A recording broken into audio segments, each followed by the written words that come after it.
Ehihie ọma, ụmụ ọdịnala Igbo. Asị nka chi tata bụ afọ fọtara anyị ihe ọma.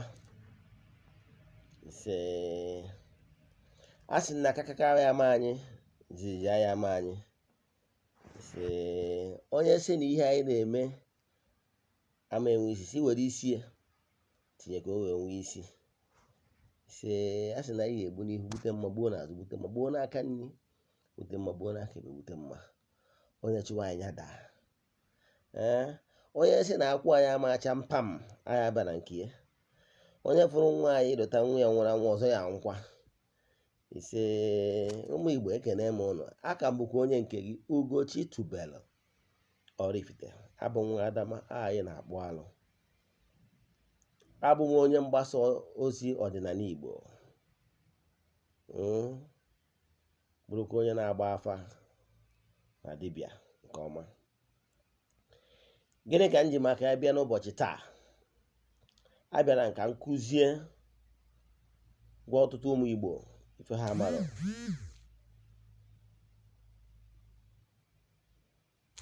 Ihe m na-achọ ịkọwara gị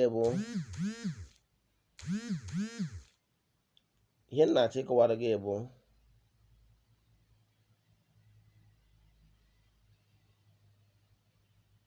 na ihe ị ga-eme bụ ịpụta ihe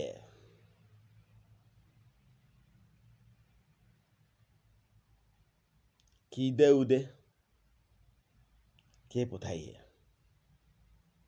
Agbakwana nkịtị na onye gba nkịtị chi ya gba nkịtị. I buru na Igbo onye a na-achụ ọchụchụ. Ka m gwa nke ị mara. Ọchụchụ dịbara gboo. Survival of fittest. Ọ dịbara gboo. Ọ dịbara n'anya Adam. Mgbe gboo a na-abụ enweta onye ofu nwa maọbụ onye nwere mmadụ ma onye akarịrị ike, anwụrụ ya lee n'oru. Ọ bụrụ kịta ka ndị obi ọjọọ dịba tịkatịkarị. Mana gịnị ka m na-achọ ịgwa gị? Ihe ị nwere ike ime. I bụrụ onye a na-achụ ọchụchụ, nwanne m ebezina na enyemaka ga-adịgo nso. I bụrụ onye ndị ilo gbado okirikiri, ma ikwu nne ma ikwu nna ma ndị agbata obi, a na-achụ ụka egbuo, ime n'elu chaa, ime n'ala chaa. Ndị amoosu, ọ kachasị ndị amoosu mmụọ, amoosu mmadụ, nke ha ka njọ. Maka na ịma akwụsị na ịrụ ọrụ, ịlụcha ibidokwa n'isi, ịlụcha ibidokwa n'isi, ịlụcha ibidokwa n'isi. Nyere ya bụ na o nwere ndị sị na ịma adị mma. Kwa mgbe ha nọ na-eche ka eje na-enyo mmadụ na ikute n'ume ndụ. Ha alụkwa karịa nke ha lụrụ na mbụ. Ma nwa di ma ndị na-agba mmadụ nwanne di ha nọcha. Esokwana na ha nọrọ. And esokwana maka ihe ka ị na-agbadobe nna gị ọsọ ma ọ ka ị na-agbado obodo gị ọsọ. Onwe ndị na-ahụ eme ihe jezie nọrọzie n'ala wotu. 15 years ọ nọ na Lagos, 15 years ọ n'obodo oyibo. Nke na-ewute m na o nwere onye nke m na-ekwu sị na ya nọgo obodo oyibo for 15 years ọ ntabụ Nigeria. Nwanne erikwara gị eri aka ji gị. Ụfọdụ ụgbọ ụjọ ka ha na-atụ. Ụfọdụ ụgbọ na ha jere obodo agharị onwe ọdịrị ihe akụtara isi a na-eme eme. Ebe ndị mmadụ si wee ga nyewaji ịga ebe ahụ aka kparịa. Ụchụ ọgbụgba. Ụfọdụ ụgbọ ndị ilo gị na-amụnyere ụchụ, na-amụnyere isusu. Isi na polisi kesi nke abata, ịbanye n'ọzọ. Nwa nke a yapụ ahụ, ọbanye n'ọzọ. Nwanne o nwere ihe ị nwere ike ime. Ị nwere ike sị na a na-alụrụ gị ọrụ, ndị mmadụ a na-alụrụ gị ọrụ, mezie gị, ndị mmadụ ewerekwuzie gị na-eri ọfịs. Ụfọdụ abụkwa na-alụrụ ọrụ a nọ gara aga, mana ọ na-alụcha anya bụ ọrụ ndị ilo gị akọntinukwa na-amụkwa isu na-esokwa gị. Enenekwa ọka na-apụtakwa. Ọtụtụ echi ihu chi azụ, ịgbara nkịtị. And esi ka ịlụwasa ọrụ, ị ya atọ na ịrụ ọrụ maka na ọ na-ezobi ọ na-azọchi, ị na-ezughị ọ na-azọchi, ndị ilo gị arahụrụla. Etu a ka ọ dịkwa ndị amoosu. Ndị amoosu na-achụ gị. Enwere amoosu ndị ya bụ na amoosu na-achụgharị gị, ijekwu dibịa okere gị ndị amoosu ọkwụsị. Mana o nwere amoosu ndị wu amoosu nọ n'ime amoosu. Nwanne ike chagoro amoosu nọtin, ọ dị emetụ ha eneten. Ya asị mee nke a mee nke a mee ibi, ọ dị emetụ ya. Ọ n'ụdị dị etu a ka mmadụ na-esi wee jee kụọ mmụọ mbaa. Ihe m chọrọ ikwu n'ụbọchị taata bụ maka ịkụ mmụọ mbaa. Kịta abụrụ oge, ọ bụrụ n'iwu na etu ndị gboo si mee, maka ndị na-atụba ụjọ na-enwere ike ebute arụsị, emesi onye be nsogbu na be nna ya. Ụdị anyị na-arụsị kịta abụrụ oge ibute arụsị, kama na arụsị anyị nwa ji arụ ọrụ ibe ike onye bụ arụsị mbaa.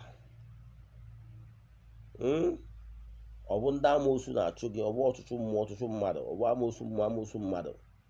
Ọ kachasị ndị amoosu na-emebiri mmadụ ihe too much, ka ị ga-emesi wee bịa kụọ anyị mbaa na mmụọ anyị ji alụ ọrụ.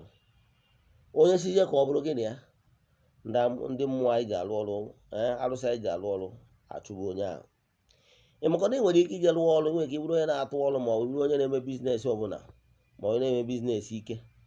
Imecha ya gbacha mgbede gbacha ya 9 minutes, ofu amoosu etisa ya, ịmarọ iluzo millions of naira, ịmarọ mana ị gbara nkịtị. Ịma na ọ gbara nkịtị kwere ekwe. Ihe na-achọ ịkọwa na ndị amoosu abụrụ ndị a na-emere ebere. If not, ha nwere ike pịawa gị azụ. Ma ndị amoosu mmadụ, ndị siri ikwu na ibe, ndị winch, ndị ekworo, ka ha dịkwa. Ụkwa awa amoosu nke mmụọ, ọ bụrụ ha ka anyị na-edebere ede n'isi bụ ede. Ịghọtara ya? Mana e nwere mmụọ na-apịawa ndị amoosu asị, tinye ha n'ọsọ. Nke mbụ na ibugoro onye a kpọrọ ọrụ, igbu dibịa, ị na-aza aha, ị na-aza nnukwu nwaanyị, na-aza ihe ọbụla ị na-aza. Mgbe ụfọdụ, ọ bụrụ na ị nwere entities of powers, ịkụrụ mbaa na-achụ amoosu, ha ga na-amanyere gị aka n'ọrụ, na-emebiri gị ọrụ. Ịrụcha ọrụ kwesịrị ịga eje ma ihe aka ka ha wee chie ewu unyi. Onye akpatalụ na ịghọta ihe ị na-eme. Ịkụgoro mmụọ mbaa ka ọ na-atụrụ ndị amoosu. Ekere ọrụ eke. Entities of powers dị iche iche nwere ihe eji wee hibe ha. O nwere entities of powers ndị ehibelụ maka ịchụ amoosu. Ndị amoosu etinye ndị mmadụ na ejeje Eze-Ana, na-emeghị ịlụcha ọrụ ịrụgharịkwa, ịlụcha ọrụ ọka na-apụta n'afa. Mana ọ bụrụ na ị kụọ mmụọ mgbaa, ịrụ ọrụ ndị amoosu ana, ịrụ ọrụ ndị minor ọrụ, we go. Because na mmụọ na entities of powers, arụsị belong to the entities of powers, na decision making, and ama aka. Ọ bụrụ na ya ka ị ya bụ ịnọ na-arụsị, mmadụ ewere ọgwụ na-eyighị egwu, onye nụmụrụ onye ọ, ma mmadụ na-asị na emechaa gị ihe, onye ahụ chọrọ iji onwe wee chụọ àjà. Onwe ike ọ bụrụ na anyị na-awa àjà, isi na-awa àjà, o wee na-eturu gị ọnụ. Onye kụrụ arụsị mbaa abụrụ onye ka ị na-eturu ọnụ, bụrụ onye ka ị na-agbada egbe ọnụ, ọ bụrụ onye ka ị na-agwọrọ ọgwụ enwụrụ. Yes, mana eziokwu. Ọ na-eme ọ na-arụsị karịrị ọgwụ. Onye nọ na-arụsị na-apụ apụ, adị m ekwu maka arụsị na-apụ apụ, adị m ekwu maka na ịnọ na arụsị adị apụ apụ. E nwere arụsị na-apụ apụ. Ị nọ Switzerland, edunye ya ozi na Switzerland, o jee bata. Onwe onye eji na Switzerland, o jee ebe a jee belụ onye ahụ. Ihe a na-ekwu ka mmadụ ga-anya esi belụ onye ahụ pụta ya dị surprise. Onwe onye blọkụ biznes, eji amoosu blọkụ biznes ya, o jee tọghị ya maka na arụsị na-apụ apụ. Ụdị arụsị ka ọ ya wee kụọ mbaa. Ihe a na-emenụ within a month, 2 months, 3 months, 6 months batara arụsị, ifu ihe na-emenụ. Ifu ego na mbụ na ị bụrụ onye na-awa amecha asị na ndị amoosu na-esisasị ego gị, n'ịmara ihe na-eji eji ego eme, ọ kwụsịnụ. Imagine na ihe nwere ihe mmadụ ibe nwere ike ịlụwo minor thing like maybe isetụrụ ndị mmiri, minor that ụmụ ọrụ ndị ọzọ na-awa ịlụcha ebidokwa n'isi. obe amoosu na-eme ka mmadụ kwecha ahụ nkwa a ya eme ma ọ ya emie obe. Awụkwa m onye nke Ugochi tubelu, were aha achụọ na Facebook.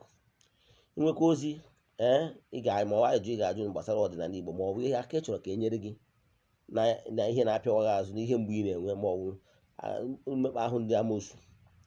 Ana m akpọ WhatsApp nọmba m 0805 78 37672.